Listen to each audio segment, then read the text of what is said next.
మా నాయకుడు జగన్మోహన్ రెడ్డి గారి ఆదేశాల మేరకు ప్రజల పక్షాన, రైతుల పక్షాన కూటమి ప్రభుత్వం ఏదైతే హామీలు ఇచ్చిందో ఓట్ల కోసం ఇచ్చిన హామీలుగానే మిగిలిపోయినాయి.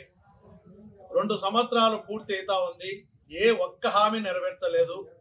అన్ని వర్గాలు రైతుల కష్టాల్లో ఉన్నారు.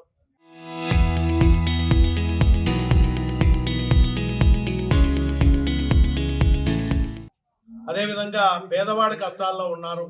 నిత్యావసర వస్తువుల ధరలు పెరిగినాయి. పెట్రోల్, డీజిల్ ధరలు విపరీతంగా పెరిగిపోయినాయి. సామాన్య ప్రజల మీద భారం పడతా ఉంది. అదేవిధంగా రైతు మీద భారం ఎక్కువ పడతా ఉంది. మీరు ఇచ్చిన మాట ప్రకారం నెరవేర్చాలా, రైతులను ఆదుకోవాలా, పేదవాడిని ఆదుకోవాలని చెప్పి ఒక కార్యక్రమాన్ని చేపట్టడం జరిగింది ప్రజల తరఫున. దానికి పెద్ద ఎత్తున వేల సంఖ్యలో వైఎస్ఆర్సీపీ పార్టీ, వైఎస్ఆర్ కాంగ్రెస్ పార్టీ నాయకులు కానీ, కార్యకర్తలు కానీ, ప్రజలు కానీ, యువత కానీ స్వచ్ఛందంగా వచ్చి 10,000 పైన వాళ్ళ నిరసన వ్యక్తం చేయడం జరిగింది. దాన్ని చూసి విజయోత్సవ ర్యాలీ అని చెప్పి తెలుగుదేశం పార్టీ జిల్లా అధ్యక్షుడు భూపేశ్ రెడ్డి గారు కానీ, స్థానిక శాసనసభ్యుడు ఆదినారాయణ రెడ్డి గారు కానీ ఒక కార్యక్రమాన్ని ఏర్పాటు చేసి విజయోత్సవ ర్యాలీని కార్యక్రమం పెట్టినారు. నాకు అర్థం కావట్లేదు. నాకే కాదు, ప్రజలకు కూడా. అసలు మీరు ఏం సాధించినారని, ఇచ్చిన మాట ఏది నెరవేర్చారని చెప్పి మీ కార్యక్రమాన్ని పెట్టారు అని నేను అడుగుతా ఉన్నా. నేను ఒకటే అడుగుతున్నా, మీరు సూపర్ 6 అన్నారు. అన్నదాత సుఖీభవ కింద పార్టీ అధికారంలోకి వస్తే కూటమి ప్రభుత్వంలో తెలుగుదేశం రాష్ట్ర ప్రభుత్వమే ప్రతి సంవత్సరం 20,000 అంటే 5 ఏళ్లకు ₹1,00,000 ఇస్తాం అని చెప్పారు. మొదటి సంవత్సరం ఎగరగొట్టినారు. తర్వాత మేము ఇచ్చేది 14,000 అంటారు. అంటే 4 24, మొదటి సంవత్సరం 20, 44,000 ఇప్పటికే ₹1,00,000 రైతులకు ఎగనాగం పెట్టారు. అది ఇవ్వాలని చెప్పి ఎప్పుడు ఇస్తారని చెప్పి మేము రైతులు డిమాండ్ చేయడం జరిగింది. ఆడబిడ్డ నిధి ప్రతి మహిళకు ప్రతి నెల 1,500 ఉన్నారు. ఇంట్లో ఎంతమంది ఉంటే అందరికి ఇస్తామన్నారు. పేద ప్రజలను, ఆడబిడ్డలను ఆశ చూపించి మోసం చేయడం కాదా అని ఈ ఆడబిడ్డ నిధి కింద ప్రతి మహిళకు 1,500 ఎప్పుడు ఇస్తావు బాబు అని చెప్పి అందరూ కూడా అడగడం జరిగింది. అదేవిధంగా నిరుద్యోగ వృత్తి కింద నెలకు నిరుద్యోగ యువతకు నెలకు 3,000 ఇస్తామన్నారు. సంవత్సరానికి 36,000. 2 ఏళ్లు పూర్తయింది, ఒక్కరికి కూడా ఇవ్వలేదు. ఒక్కొక్కరికి 72,000 బాకీ పడతారు. ఎప్పుడు ఇస్తారని చెప్పి ప్రభుత్వాన్ని, కూటమి ప్రభుత్వాన్ని అడగడం జరిగింది. 2 సంవత్సరాలు పూర్తయినా ఒక్క కొత్త పెన్షన్ కూడా అర్హులైన పేదవాళ్లకు ఇవ్వట్లేదు. కొత్త పెన్షన్లు అర్హులైన వాళ్ళకి ఎప్పుడు ఇస్తారని చెప్పి ప్రభుత్వాన్ని నిలదీయడం జరిగింది. అదేవిధంగా చేనేత కార్మికులకు 24,000 ఇస్తామన్నారు.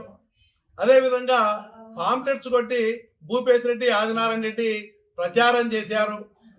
నేతన్న నేస్తం కింద 24,000 మీరు ప్రచారం చేసినట్టు ఎప్పుడు ఇస్తామని చెప్పి ప్రభుత్వాన్ని, ఆదినారాయణ రెడ్డిని, భూపేశ్ రెడ్డిని అడగడం జరిగింది.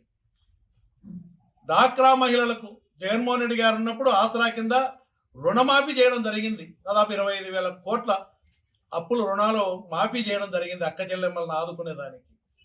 0 వడ్డీ కింద ₹1,00,000 అప్పులు ఇచ్చేవాళ్ళు, ప్రభుత్వమే కట్టేది వడ్డీ.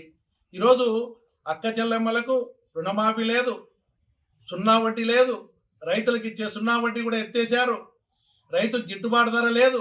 ఎరువుల రేట్లు పెరిగిపోయినాయి, డీజిల్ రేట్లు పెరిగిపోయినాయి, నిత్యావసర ధరలు ఆకాశాన్ని అంటుతా ఉన్నాయి. ఇవన్నీ కూడా తగ్గించాలని చెప్పి అడగడం జరిగింది. ఆ రోజు లోకేష్ గారు డీజిల్, పెట్రోల్ రేట్లు ఇతర రాష్ట్రాల్లో తక్కువ ఉన్నాయని చెప్పి సెల్ఫీలు దిగి చెప్పారు. ఎందుకున్నాయంటే ట్యాక్సులు ఎక్కువ వేస్తుంది రాష్ట్ర ప్రభుత్వం అని చెప్పారు. మేము అధికారంలోకి వస్తానే రాష్ట్ర ప్రభుత్వం వేస్తున్నటువంటి ట్యాక్సులు తగ్గిస్తామని చెప్పి మాట చెప్పారు. ఎక్కడ కూడా నీలాగా అందరి మీద చేయి పెట్టలే. ఈరోజు నీ అక్రమ సంపాదన కోసం అందరి జోలికి వచ్చేది నువ్వే. ఎవడైనా క్వశ్చన్ చేస్తే వికెట్లు పడతాయి మీరు అడిగితే అని బెదిరిస్తూ ఉన్నావు. నువ్వు అన్ని మంచి చేసింటే నిన్న నీటి సంఘాల ఎలక్షన్ జరిగినాయి. నీటి సంఘాల ఎలక్షన్ జరిగినప్పుడు ఏం జరిగింది? నీటి సంఘాలతో ఎలక్షన్ జరిగితే ఏం జరిగింది? యూత్ నాగేష్ 3 బండ్లు వేసుకొని పోయి ఎంఆర్ఓ ఆఫీస్లో పట్ట పగలు మా వైఎస్ఆర్ కాంగ్రెస్ పార్టీ నాయకులు కూడా అక్కడే ఉన్నారు. అక్కడ వెళ్ళి 3 బండ్లు పోయి విఆర్ఓలందరినీ కూడా మండలానికి సంబంధించినటువంటి మైలవరం ఆయకట్టు కింద నీటి సంఘం ఎలక్షన్ జరుగుతాయని అక్కడ ఎవరు నామినేషన్ వేయకూడదు అంటే వికెట్ పడతాయంటే ఎవడు భయపడలే. అందుకే ఏం చేసినాడు, విఆర్ఓను ఒక లేడీని కూడా కిడ్నాప్ చేసి యూత్ నాగేశు ఆదినారాయణ రెడ్డి భూపేశ ఆదేశాల మేరకు దేవుగుడికి పోయి తీసుకొని విఆర్ఓలు అందరినీ 2 రోజులు పెట్టుకున్నారు. నేను కంప్లైంట్ ఇచ్చా కలెక్టర్ కందు, నేను కల్పిస్తే వాటిని కాల రాస్తూ ఈరోజు ఎవరిని కూడా వాళ్ళ ఓటు హక్కు కూడా వినియోగించుకోకుండా ఎవరైనా ప్రశ్నిస్తే వికెట్లు లేస్తాయని చెప్పి చెప్తున్నారంటే ఫ్రస్ట్రేషన్లో పోతా ఉన్నారు. భయం పుట్టుకుంది ఆదినారాయణ రెడ్డి. ఇంకా సజావుగా ఓట్లేసే పరిస్థితి లేదు. కూటమి ప్రభుత్వం మీద పూర్తిగా వ్యతిరేకత వచ్చింది. ఈ జనాలు నా నిజ స్వరూపం తెలిసింది, నేను నిజంగా ఫ్యాషన్ అంటే ఎవరు నమ్మట్లేదు, నేను మళ్ళీ ఫ్యాక్షన్ జోలికి పోయి తప్ప నాకు మళ్ళా ఇక్కడ బతుకు తెరువు లేదని చెప్పి బెదిరిస్తూ ఉన్నాడు. నీ మాటలకు ఎవడు భయపడేవాడు లేడు. నేను ఒకటే చెప్తున్నా, కూటమి నాయకులకు, తెలుగుదేశం పార్టీ నాయకులకు, ఆదినారాయణ రెడ్డి రెచ్చగొడతా ఉంటాడు. ఆదినారాయణ రెడ్డి రెచ్చగొట్టి వికెట్ లేపండి వాడిని అని చెప్తుంటాడు. మీరు పొరపాటున ఆ కూటమి నాయకుల అక్క చెల్లెమ్మలకు కూడా చెప్తున్నా, ఆదినారాయణ రెడ్డి మాటలిని ఎక్కడైనా కూడా ఎవరినైనా చంపాలని ప్రయత్నం చేసినా, దాడులు చేసినా ఇబ్బంది పడేది మీరు. ఆదినారాయణ రెడ్డి అబ్బాయి బాబాయ్ అక్రమ సంపాదన కోసము ఇవన్నీ భయప్రాంతులను చేయాలా, ఎవరు మాట్లాడకూడదు. ఇసుక 40 అడుగులు లోతుతో రోజు టిప్పలు 60 టన్నులు 70 టన్నులు తిరుగుతూనే ఎవరు మాట్లాడకూడదు. మా ఊర్లో గురించి మాట్లాడతారు. నీ ఊరి పరిస్థితి ఏంటి? నీ ఊర్లో ఏమేమి ఉన్నాయి? మట్కా ఉన్నాయి, జూదం ఉంది. నీ ఊర్లో లేదంటూ లేదు. దాన్ని తీసుకొచ్చి టౌన్లో నువ్వు ఒక లెక్చరర్గా చెప్తున్నావు. నువ్వు అధికారంలో ఉన్నప్పుడల్లా క్లబ్బులు నడపడము, మట్కా నడపడము, జూదం నడపడము నీ ఊర్లో కానీ దమ్మలవాడలో కానీ నడిపి నువ్వు రాజకీయాలు చేస్తున్నావు అక్రమ సంపాదన కోసం. నేను ఎప్పుడు వచ్చినా, నేను అధికారంలో ఉన్నప్పుడు కూడా ఈ దమ్మలమడుగులో ఐపీఎస్ ఆఫీసర్లు వేసిన శాంతి భద్రతల కోసం మీకు కూడా గుర్తుంటుంది. ఈ దమ్మలమడుగు సబ్ డివిజన్లో మీకు కూడా అప్పలనాయుడు గారు కానీ, బాగ్జీ గారు కానీ చాలామంది ఐపీఎస్ ఆఫీసర్లను మేము అధికారంలో ఉన్నప్పుడు, ఎమ్మెల్యేగా గెలిచినప్పుడు కానీ, ఓడిపోయినా నేను అధికార పార్టీలో ఉన్నప్పుడు ఈ సబ్ డివిజన్లో ఐపీఎస్ ఆఫీసర్లు వేసి ఈ అక్రమాలన్నీ అరికట్టాం. మళ్ళీ నువ్వు ఎప్పుడైతే ప్రజలు మళ్ళీ నీకు ఓట్లు వచ్చే ఇవన్నీ కూడా ఈ దమ్మలమడుగు నియోజకవర్గాన్ని భ్రష్టు పట్టిస్తున్నారు. అదేమని అడిగితే బెదిరిస్తూ ఉన్నారు.